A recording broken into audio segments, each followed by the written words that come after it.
Bismillahirrahmanirrahim. Assalamualaikum warahmatullahi wabarakatuh. Alhamdulillah. Alhamdulillahi rabbil alamin. Wa bihi nasta'inu ala umuri dunya waddin. Wassalatu wassalamu ala asyrafil anbiya'i wal mursalin. Nabiyina Muhammadin wa ala alihi wa sahbihi wa man ihtada bihuda ila yaumiddin, amma ba'd. Allahumma la ilma lana illa ma 'allamtana innaka antal alimul hakim. Fa'alimna ma yanfa'una wanfa'na bima 'allamtana wa zidna ilman. Alhamdulillahi ala kulli hal. Allahumma ja'al jam'ana hadha jam'an marhuma wa tafarruquna min ba'dihi tafarruqa ma'suma wa la taj'al ahadan fina syaqiyya wa mahruma bi rahmatika ya arhamar rahimin. Allahumma inna nas'aluka fahman nabiyyin wa hifdzal mursalin wa ilhamal malaikatil muqarrabin bi rahmatika ya arhamar rahimin. Bapak Ibu yang dimuliakan oleh Allah, kita masih melanjutkan tafsir surat An-Nazi'at, dan kemarin sudah sampai pada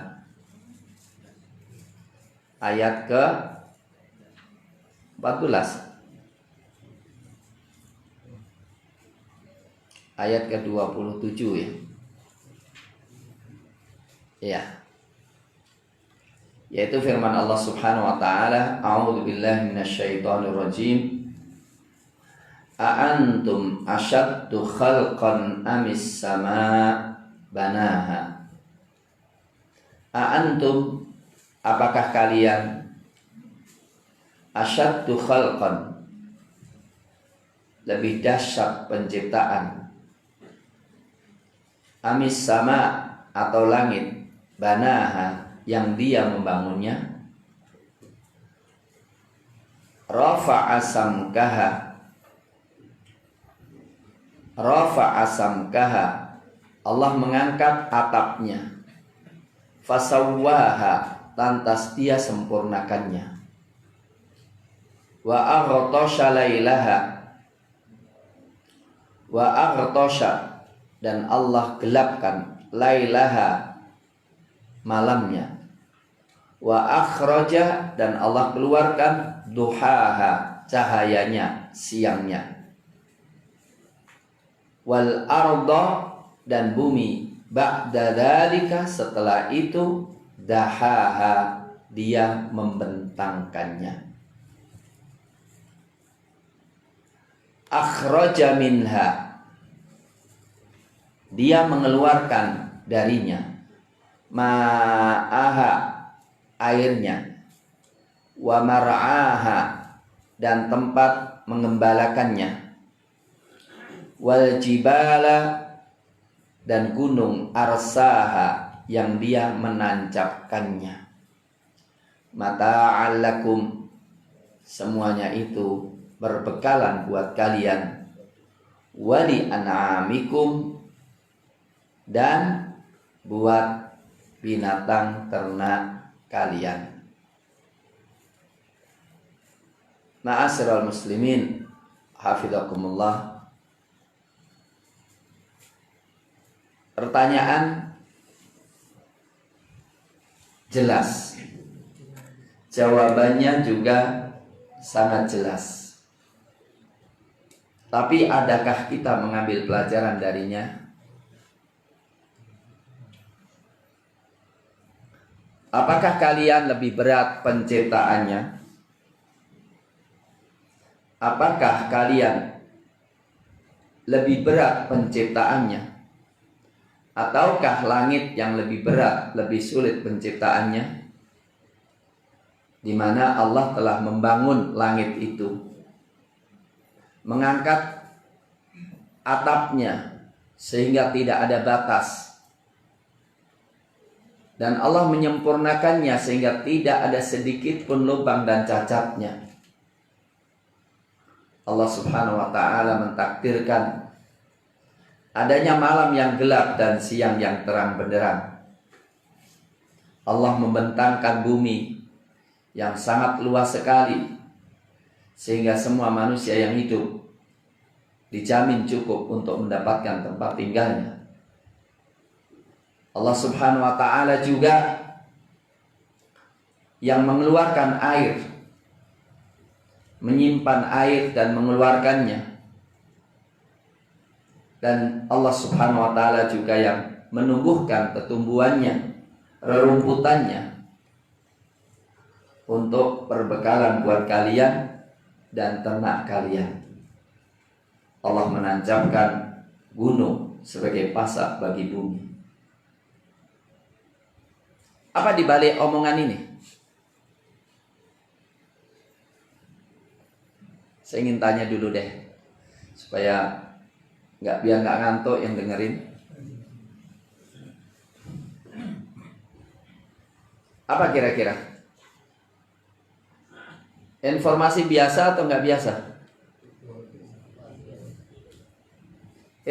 Informasi yang biasa kita lihat atau yang di luar biasa?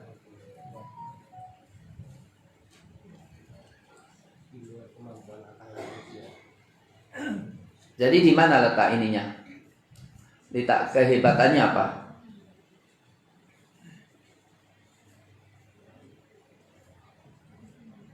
Apa keterkaitan ini dengan tujuan daripada surat? Kemarin sudah kita sampaikan. Masih ingat?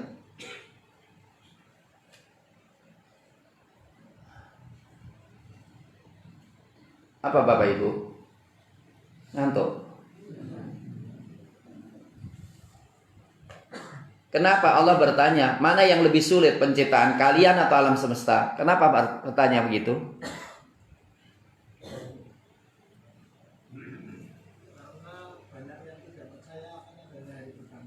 Ya, karena pada dasarnya real di lapangan banyak orang-orang yang mengingkari kebangkitan.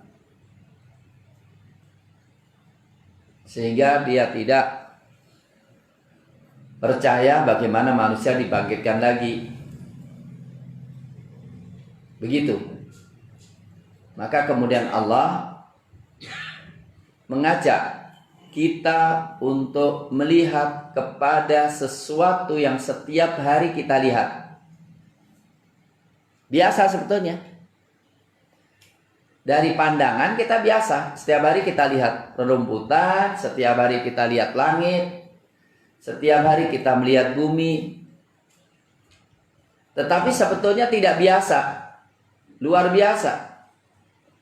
Menjadi biasa karena kita sering melihatnya tanpa memikir. Coba kita pikir, langit betapa tingginya, betapa agungnya, betapa besarnya. Di mana sebagian bintang-bintangnya jauh ribuan, jutaan kali daripada matahari kita. Bagaimana tumbuh-tumbuhan? Siapa yang menumbuhkannya? Semuanya tidak mungkin hanya diserahkan kepada hukum alam. Karena hukum alam ada yang membikinnya. Semuanya itu menunjukkan keagungan Allah dalam satu sisi. Yang kedua, perhatian Allah, pemeliharaan Allah terhadap diri kita. Maka bagaimana kita mengingkari nikmat Allah sementara Allah yang memberikan kepada kita? Setiap hari ini kita bergelimangan dengan nikmat Allah. Kita bisa bernafas dengan enak. Allah yang membuat kita. Dengan bukti ketika ada seorang, ada gangguan paru-parunya, asma sesak, dia merasa bagaimana beratnya. Setiap hari, alhamdulillah ginjal kita kerja dengan baik. Coba lihat saudara kita yang diuji oleh Allah ginjalnya bermasalah. Ini semuanya tanpa ada intervensi dari kita. Kerjanya anggota tubuh kita ini sama sekali tidak ada peran kita sebagai manusia untuk memperkerjakan itu. Hendaklah kita selalu berpikir bahwa semuanya itu datang dari Allah dan mustahil kita lepas dari Allah Subhanahu wa ta'ala. Maka kemudian berikutnya penegasan bahwa kiamat pasti terjadi. Faida ja'atit tammatul kubra. Faida ja'atit tammatul kubra.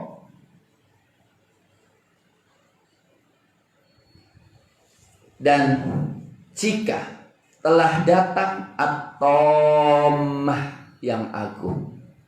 Tammah itu apa? Tammah adalah bencana.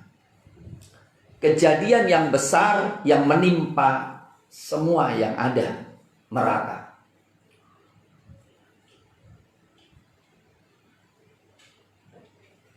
Dikatakan tamma yatummu artinya ta'lu.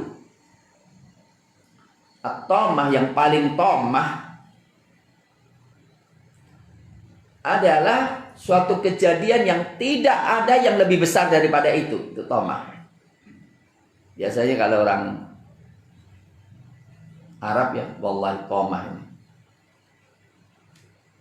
Anak main-main yang berbahaya, wallahi tammah, bahaya. Dan Allah Subhanahu wa ta'ala menyebutkan at-tammatul kubra, kiamat. Karena apa?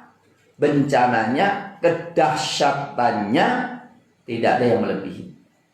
Wat-tammatu 'indal 'arab ad-dahiyah. Ad-dahiyah allati la tustata'. Bencana, suatu kejadian yang besar yang tidak tertahankan. Kenapa? Karena dengan sekali tiupan semua alam semesta hancur. Semuanya berubah. Lautan menjadi api. Bumi hancur, merata. Maka nggak bisa dipikir lagi apa yang kita miliki. Kemudian setelah itu datang bencana setelahnya. Kita bangun dengan mahsyarnya, dengan hisabnya, dengan timbangannya. Berat semuanya. Fa'idha ja'atit tammatul kubra. Ini kan ngasih peringatan nih sebetulnya. Ini ngasih peringatan. Peringatan yang pasti terjadi. Apa yang terjadi ketika itu? Yauma yatadzakkarul insanu ma sa'a. Yauma yatadzakkarul insan. Di hari semua manusia ingat masa'a, apa yang dia lakukan, apa yang dia usahakan. Semua yang kita usahakan, yang baik maupun yang buruk, kita ingat semuanya. Diperlihatkan semuanya kepada kita.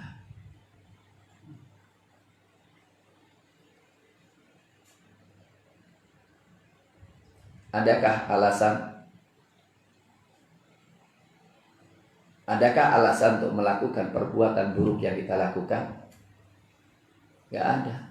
Kecuali apa? Ya nafsuku menggodaku. Semua yang dilakukan, semua yang dibuat makar akan diingat oleh manusia.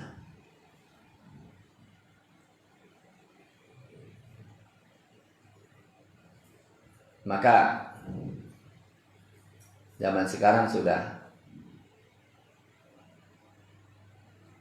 banyak bukti bahwa itu sangat mungkin terjadi, bahkan pasti terjadi. Apa sekarang? Jejak digital. Hari ini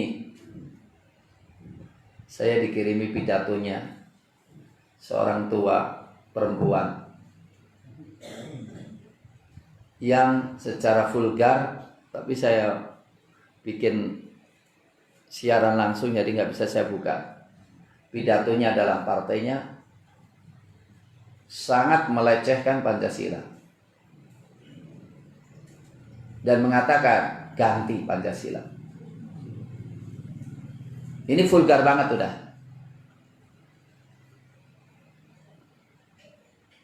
Apa hubungannya? Jejak digital. Orang nggak bisa lagi menolak semua yang dilakukan. Dulu ngomongnya apa, sekarang ngomongnya apa. Maka gara-gara itu kita bingung. Ini presiden marah-marahi siapa ini?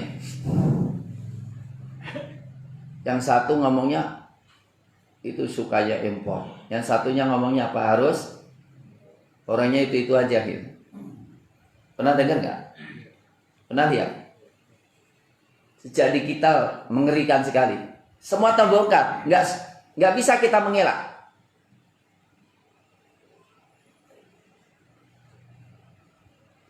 Maka orang sekarang hati-hati ya untuk merekam, dalam hati-hati.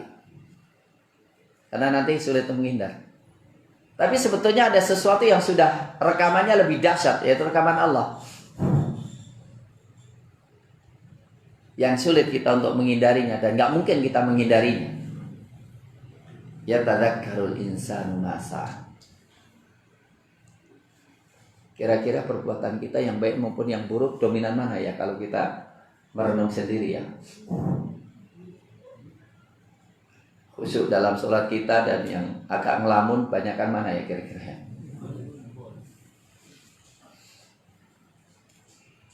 Yang sholatnya tepat waktu dan sholatnya lewat yang banyakkan mana ya. Ini perlu kita ingat juga sebelum ingat yang lain nantinya. Sebab ingat waktu itu gak ada gunanya. Tapi kalau ingat sekarang bisa kita lakukan perbaikan. Wa burrizatil jahimu liman yara. Dan ditampakkan neraka jahim bagi yang melihatnya. Semua akan melihat neraka jahim. Demikian juga neraka-neraka yang lainnya. Ada neraka jahim, ada neraka jahanam. Yang kendalinya, tali kendalinya neraka jahanam itu 70.000. Setiap tali dipegang 70.000 malaikat. Jadi yang megang aja berapa juta itu? 70.000 kali 70.000. Hitung dewe ya. Iya. Itu kendalinya itu. Dan dia teriak-teriak ingin menangkap. Dan setiap dilemparkan ditanya, halim talak, apakah engkau sudah penuh? Jawabannya, hal mim mazid, ada tambahan enggak? Ini bukan sederhana ketika Allah mengutarakan ini. Wa burrizatil jahimu liman yara.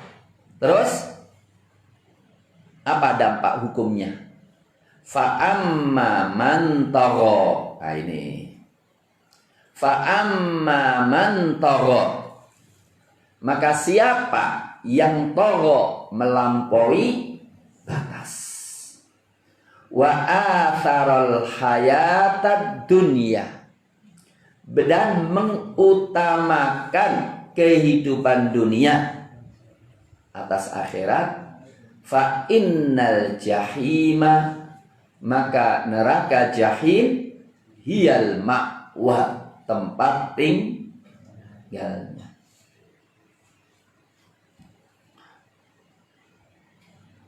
La tarawunnal jahim thumma la tarawunnaha 'ainal yaqin.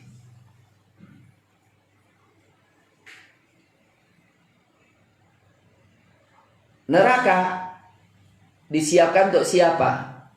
Man tagha. Orang yang melampaui batas. Kita sebagai makhluk melampaui batas, ingin menjadi Tuhan, ingin diikuti semua omongannya, ingin dijadikan penentu kebenaran dan kebatilan.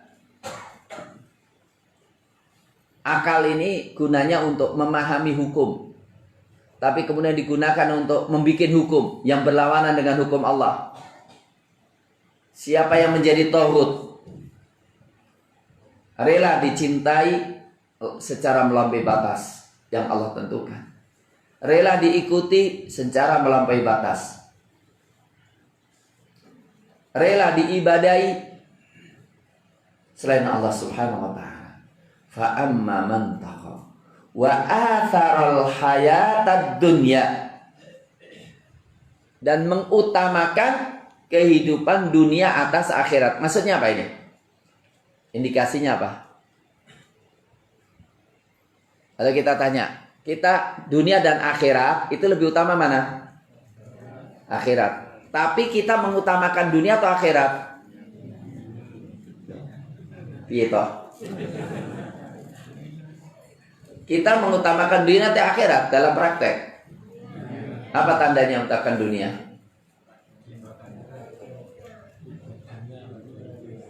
Sering kita mengalahkan ibadah karena dunia. Sering kita maksiat karena dunia. Sering kita nomor sekiankan urusan akhirat daripada dunia. Kalau ditanya kenapa nggak ngaji, sedang arisan. Besoknya dia tanya kenapa ngaji? Wah itu ketemu reuni teman-teman. Besok lagi kenapa nggak ngaji? Itu loh pas apa namanya, ada kerjaan di kantor. Tumben ngaji pas kosong. Tapi ada nggak? Kenapa nggak datang ke arisan? Itu hari ngaji saya. Loh kok gimana kok nggak datang ke olahraga? Loh itu hari ngaji saya kok. Jadi semuanya mana yang diutamakan? Bal tu'thirunal hayatad dunya wal akhiratu khairu wa abqa. Kadang-kadang kita marah, padahal ketika marah itu kadang-kadang kita melakukan sesuatu yang dimurkai oleh Allah. Gara-gara apa? Ego kita. Fa amma man tagha wa atharal hayatad dunya. Dapat proyek dengan cara nyogok. Jadi pegawai negeri dengan cara nyogok. Iya. Orang yang semacam ini fa innal jahima hiyal ma'wa. Suatu kebodohan luar biasa ketika kita mengutamakan yang fana daripada yang kekal. Mengutamakan yang utama daripada yang hina. Nah, barangkali yang perlu kita renungi lebih dalam, lebih lama adalah ayat setelahnya. Wa amma man khafa maqama rabbih. Wa amma man khafa maqama rabbih. Adapun orang yang takut maqam Rabbnya, posisi Rabbnya, ketika dia berdiri di hadapan Rabbnya, wa nahan nafsa 'anil hawa, dan menahan nafsunya dari keinginannya. Wa nahan nafsa, dan menahan nafsu 'anil hawa, dari keinginannya, fa innal jannata hiyal ma'wa, maka surgalah tempat perlindungannya. Ma'asyiral muslimin hafizakumullah. Dua ayat ini memberikan gambaran tentang bahayanya nafsu. Innan nafsa la ammaratum bisu. Sesungguhnya nafsu itu selalu memerintahkan yang buruk. Nafsu kita itu biasanya apa? Yang diperintah nggak mau melakukan. Sesuatu yang diperintah berat banget melakukan, itu nafsu. Gilirannya yang dilarang, ambisinya kuat. Ya, kalau dilarang, ambisinya luar biasa. Tapi kalau diperintah, nggak mau. Nafsu itu berhadapan-hadapan dengan akal dan hati. Memang nafsu penting ya. Nafsu makan, kalau orang nggak punya nafsu makan sama sekali juga berat. Nafsu seksual penting juga. Orang nggak punya nafsu seksual sama sekali juga bermasalah bagi dirinya atau orang lain katakan. Tetapi ketika dia liar, nah ini yang jadi masalah. Maka akal, hati yang mengatakan, aku akan penuhi keinginanmu, hei nafsu, selama kehalalan dan dalam batas yang ditentukan oleh Allah. Saya katakan, ma'asyiral muslimin, nafsu itu tidak buruk. Asalkan apa? Halal. Sesuai dengan syariat halal. Syahwat itu penting. Orang kalau nggak punya syahwat kan bermasalah. Coba ibu-ibu itu kalau dilamar oleh orang yang kelihatannya kekar tapi nggak punya syahwat sama sekali, pasti nggak mau. Kira-kira begitu. Orang kalau nggak punya syahwat nggak nyaman. Maka syahwat kalau halal nggak ada masalah. Tapi yang dimaksudkan di sini adalah syahwat yang haram. Orang yang mampu menahan nafsunya. Karena apa?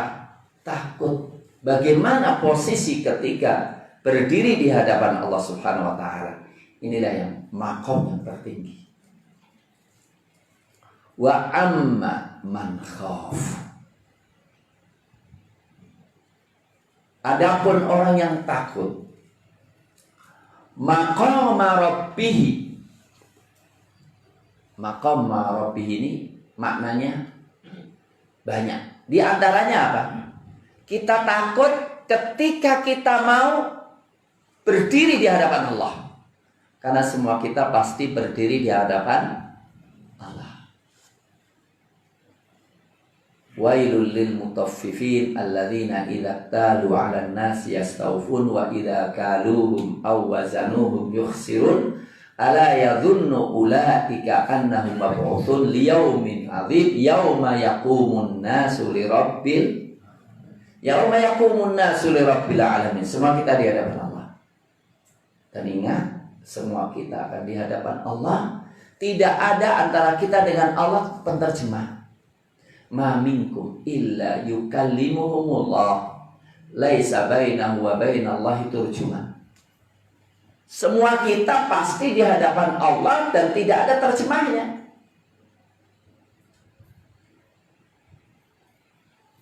Untuk mempertanggungjawabkan la tazulu qadama 'abdin yaumal qiyamati hatta yus'ala an arba. Tak henti-hentinya tak bergeser kaki seseorang sehingga dia ditanya tentang 4 hal.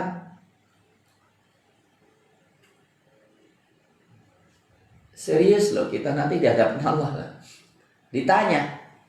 Dan kita tidak akan bisa selamat kecuali menjawab dengan jawaban yang tepat. Sholatnya kita akan ditanya oleh Allah. Duitnya dari mana kita dapatkan dan kemana kita infakkan akan ditanya oleh Allah.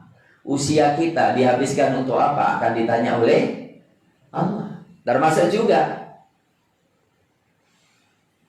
Kita mencintai Islam? Sudahkah kita membela Islam? Kita mencintai Islam? Kita iman dengan Islam? Bahwa Islam yang terbaik menyelamatkan Indonesia? Sudah dipahami belum? Sudah diamalkan belum? Sudah diperjuangkan belum? Itu akan ditanya oleh Allah.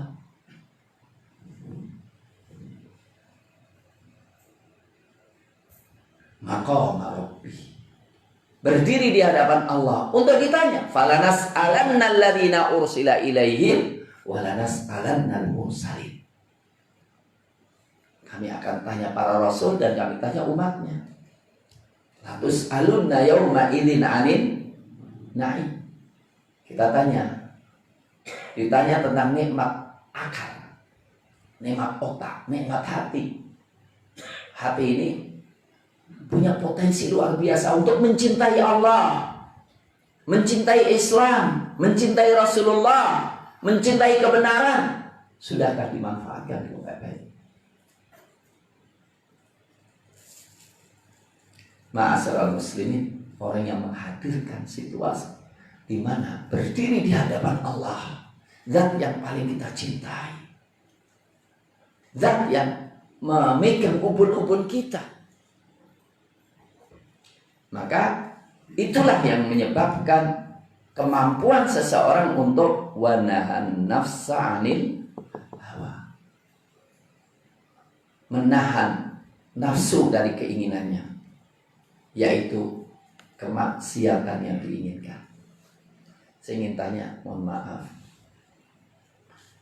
adakah di antara kita masih ada keinginan untuk maksiat? Maksiat itu masih diinginkan nggak? Sudah enggak? Alhamdulillah. Udah sepuh-sepuh semuanya. Sehingga tidak ada keinginan untuk maksiat. Jadi kalau ada duit banyak, haram, enggak ingin sama sekali ya. Alhamdulillah. Di kuda wanita juga sudah tidak ada keinginan ya. Alhamdulillah. Tapi pahalanya mana? Memang gak ingin? Atau ingin tapi menahan? Mana yang lebih tinggi nilainya? Yang menahan. Itu baru, itu ibadah itu ya. Karena memang gak ingin ya, memang terpaksa. Allah subhanahu wa ta'ala mengatakan, bagaimana orang diuji dengan nafsunya, kemudian mampu menghadirkan ketika dia berdiri di hadapan Allah. Bagaimana ditanya? Loh, bagaimana engkau menjadikan aku lebih hina daripada manusia? Engkau gak berani maksiat kalau di depan mertua. Lah kok di depanku engkau berani maksiat? Memang aku lebih rendah daripada mertuamu? Orang yang kemudian mampu mengeremnya, wanahan nafsanil hawa. Qala Muqatil, huwa rajul yahummu bil maksiyah. Yang dimaksudkan adalah orang yang ada kerentak untuk maksiat. Fayadhkuru maqamahu lil hisab. Kemudian dia ingat nanti akan dihisab oleh Allah. Tangannya akan bicara, kakinya akan bicara. Bumi yang ditempati akan bicara. Bumi ini akan bicara. Yauma idzin tuhaditsu akhbara. Tangannya akan bicara. Yauma yasyatu alim alsinatum wa juluduhum bima kanu ya'malun. Itulah tangga untuk menuju surga. Jadi surga itu mahal. Mahalnya itu apa? Perang melawan hawa nafsunya. Maka tidak apa-apa, jihad melawan hawa nafsu itu ada. Walaupun hadis mengatakan kami pulang dari jihad asghar ke jihad apa? Akbar, yaitu jihad hawa. Itu dhaif. Hadisnya dhaif atau palsu. Tetapi jihad melawan nafsu memang ada. Ya. Wa nahan nafsa 'anil hawa. Yujahidu li nafsi. Fa innal jannata hiyal ma'wa. Ma'asyiral muslimin hafizakumullah. Dari sini walaupun kita tidak boleh berharap untuk diuji oleh Allah dengan gejolaknya nafsu di depan syahwat, nggak boleh kita. Jadi jangan sampai, walaupun yang udah sepuh-sepuh ya, jangan sampai punya bayangan kapan aku diuji punya syahwat di depan godaan yang menggoda. Jangan sampai, nggak kuat nantinya, berat nantinya. Kita nggak boleh itu. Tetapi manakala suatu saat terlintas kita tergoda melakukan suatu perbuatan maksiat, maka kita punya kunci. Kuncinya apa? Ingat akhirat, ingat di hadapan Allah Subhanahu wa Ta'ala. Saya ada cerita yang sangat menarik. Ada seorang ahli ibadah dipanggil oleh seorang wanita. Tolong, masuk sebentar. Ketika masuk sebentar, perempuannya minta dilayani. Innalillahi wa inna ilaihi raji'un. Engkau melayani aku, atau aku teriak kalau engkau memperkosa aku, engkau dikebuki masyarakat. Coba biar. Akhirnya apa? Ya deh, tolonglah aku tak ke kamar mandi dulu. Kamar mandi kemudian ada kotoran, dibelepotin tubuhnya semuanya. Akhirnya teriak perempuan itu udah lari. Nah itu dalam rangka apa? Menyelamatkan diri. Tapi setelah itu dia terkenal harum terus menerus. Karena apa? Perjuangannya menghindari kemaksiatan. Ada yang begitu. Ya. Ada yang mampu melakukan itu. Ma'asyiral muslimin hafizakumullah. Ada juga seorang ahli ibadah digoda oleh seorang pelacur. Sengaja datang ketika pas hujan deras dan dingin sekali. Pelacur itu dekat-dekat ngomong, boleh nggak saya berteduh sebentar di padepokan? Ini seorang ahli ibadah, tahu ini perempuan nakal. Tapi sedang menggigil. Pusing kan? Akhirnya apa? Ya sudahlah, silakan. Tapi dia terus langsung menyibukkan diri dengan ibadah. Ternyata perempuan itu bereaksi. Pelan-pelan bereaksi. Pelan bereaksi. Apa yang dia lakukan oleh orang itu? Di sampingnya ada lampu. Maka tangannya yang kemudian dibakar di lampu itu. Kepanasan. Kaget. Jadi kayak gini aja aku gak kuat, apalagi neraka. Kemudian tergoda lagi, begitu juga sampai meleleh. Baru setelah itu wanita itu lari. Alhamdulillah diselamatkan oleh Allah. Inilah fa innal jannata hiya ma'wa. Dia menang melawan nafsunya. Surgalah tempat kembalinya. Ma'asyiral muslimin hafizakumullah. Contohnya apa dalam hal ini? Contoh kasus wanahan nafsanil hawa. Sangat indah. Sangat indah. Kalau kita punya catatan, ada kerentek-kerentek maksiat dan kemudian kita berhenti, pasti contohnya banyak. Entah mau disogok, kemudian ingat apa? Ingat neraka, dirayu oleh wanita ingat neraka. Nah itu, silahkan nanti contoh masing-masing. Ya. Bahwa ini adalah senjata yang Allah Subhanahu wa Ta'ala berikan kepada kita. Ingat bahwa kita akan di hadapan Allah Subhanahu wa Ta'ala dan ingin mendapatkan ridhonya. Dan Allah tahu seluruh catatan-catatan yang kita lakukan. Berikutnya, yas'alunaka anis sa'ati. Yas'alunaka, mereka bertanya kepadamu, anis sa'ah, tentang saat, tentang kiamat. Ayyana mursaha, kapan terjadinya, kapan merapatnya.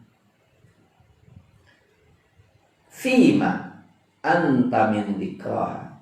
Dalam hal apa engkau min dzikraha, dalam menyebutnya?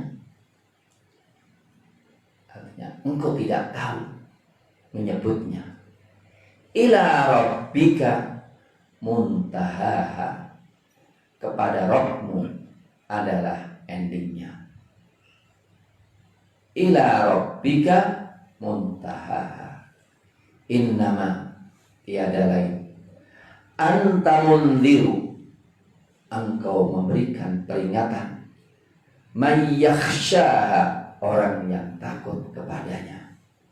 Ka'annahum yauma yarawnaha, ka'annahum, tatkala mereka melihatnya, lam yalbathu, seakan-akan mereka itu, ka'annahum, seakan-akan mereka itu, yauma yarawnaha, hari melihatnya, lam yalbathu, tidaklah tinggal di dunia, illa, kecuali asyiyatan, pada waktu sore hari, au duhaha, atau waktu duha. Ma'asyiral muslimin hafizakumullah, mungkin barangkali masih ada yang ngoceh, endi ngomong weh, gua kok kelihatannya cerita masa yang datang, nyoba sendiri aja enggak, belum pernah nyoba kan, kok cerita. Mana? Mungkin ada yang gitu kan? Maka kemudian Allah mengantisipasi. Itu pernah terjadi pada Rasul. Yas'alunaka 'anis sa'ati ayyana mursaha. Mereka bertanya kepadamu tentang kiamat. Mata mursaha, kapan terjadinya? Mursaha itu aslinya kata arsa yursi, itu adalah kayak kapal kalau sedang mendarat, kemudian apa? Merapat di pantai itu, berhenti itu. Jadi yas'alunaka 'anis sa'ati ayyana mursaha. Mereka bertanya, kapan sih kiamat terjadi? Ingat, Nabi tidak pernah sekalipun menentukan kapan terjadi kiamat. Hanya memberikan peringatan bahwa kiamat itu pasti terjadi. Semacam ini tidak perlu dijawab. Fima anta min dzikra. Dalam hal apa kau menyebutkan? Engkau nggak bisa. Kita tidak bisa menyebutkan kapan kiamat itu. Tapi pasti terjadi. Yang penting siapkan dirimu ketika terjadi kiamat. Fima anta min dzikraha. Ingat, kiamat itu ila rabbika muntahaha. Innama ilmuha indallah. Ilmunya di Allah. Di sini kita jangan terjebak dengan ramalan-ramalan. Iya, ramalan-ramalan. Ingat, kita itu bisanya adalah perjuangan sebagaimana yang Allah perintahkan. Tapi kalau mengharapkan nanti ramalan itu, mimpi itu berat nantinya. Jangan sampai kita tenggelam dalam dunia ramalan. Tetapi kita dunia syariat yang diperintahkan oleh Allah. Bisa dipahami ya? Iya. Untuk itu Allah Subhanahu wa taala memutus pembicaraan-pembicaraan yang tanpa dasar ilmu, yang itu termasuk hak prerogatif Allah Subhanahu wa taala. Maka apa? Ila rabbika muntaha. Yang penting apa? Ambillah kesempatan untuk berbuat sebelum terjadinya kiamat. Innama anta munzir. Ingat, innama anta munzir. Engkau hanya memberikan peringatan. Artinya gini, mana yang dominan untuk mengambil pelajaran? Peringatan atau yang dikasih peringatan?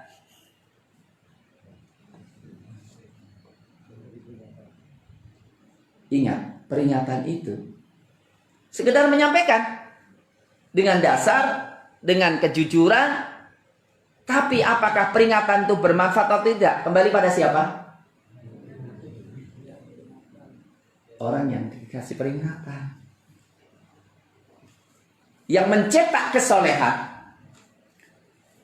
yang mencetak perbaikan, itu yang dikasih peringatan. Mau nerima nggak?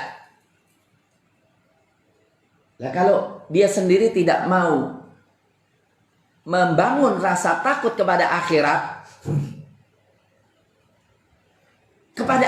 aja nggak takut, gawat juga kan?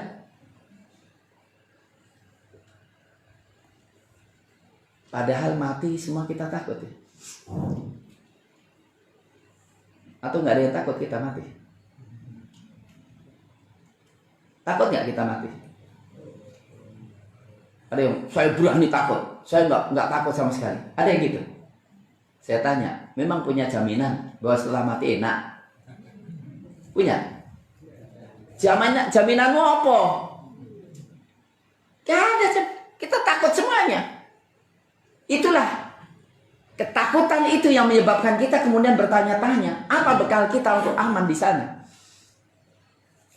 Lalu dikatakan, innama anta munziru may yakhshaha. Engkau hanya memberikan peringatan orang yang takut tentang kiamat. Mohon maaf, aslinya mati itu ya ditakuti nggak ditakuti, ya pasti.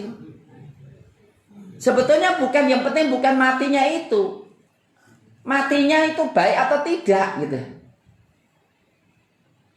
Jadi sebetulnya kalau saudara kita mati, yang pasti mati kok ya. Dan memang sudah waktunya ya. Saya ngomong ini karena sekarang itu yang mati itu mudah-mudah semuanya. Dominannya gitu loh. Kelihatannya yang 60 ke atas itu agak aman. Tapi yang 40, 30 itu nggak tahu itu hari-hari ini gitu ya. Oh iya ini. Tapi ya apalagi mati pasti. Tetapi apakah mati kita fisabilillah atau fisabilillah tauhid? Itu yang paling penting. Kalau matinya dalam kondisi nyaman, malah enak. Maka kemarin ada yang meninggal orang tuanya, tapi sebelumnya cerita sama saya, baru saja mimpi Ustaz. Dia seger mimpi. Baru saja dijemput oleh orang yang berjubah 70 orang. Khair insyaallah. Insyaallah baik. Meninggal dunia insyaallah baik. Jadi ini penting ya.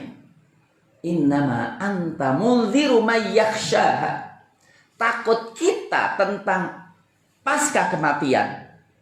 Takut kita apa yang ketika nanti di akhirat kelak, bahwa kita tidak mungkin akan mencari keselamatan di akhirat kelak. Enggak.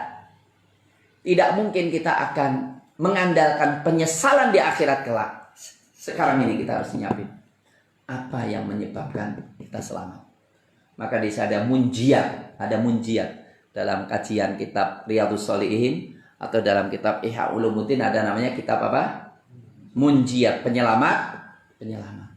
Di antara penyelamat ketika kita sering nangis karena takut kepada Allah. Di antara penyelamat adalah zikrullah. Di antara penyelamat adalah ihsan kepada makhluk. Di antara penyelamat adalah akhlak yang tinggi. Munjiat itu yang harus kita persiapkan. Insya Allah, kalau orang takut kepada Allah, sekedar diingatkan, ingat kiamat, insya Allah baik.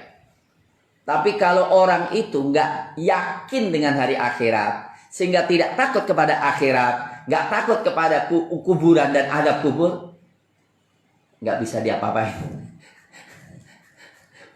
Nggak bisa diapa-apain. Karena Allah tahu yang penting itu adalah rasa takut itu. Kalau dia ada rasa takut, cukup memberikan peringatan sebentar jadi baik. Fadzakir bil Qur'ani may yakhafu wa'id. berikanlah peringatan dengan Quran bagi orang yang takut ancamanku. Apalagi ternyata selama apapun kita tinggal di dunia ini, walaupun usianya itu 1000 tahun, dan berapa juta tahun kita di kuburan, nanti kalau sudah terjadi kiamat, ka'annahum yauma yarawnaha, seakan-akan mereka pada hari melihatnya, lam yalbathu, tidaklah mereka tinggal di dunia walaupun 1000 tahun, illa asyiyatan, kecuali asyiyah. Maka deh, lam yalbathu, tidak tinggal di mana? Fid dunia.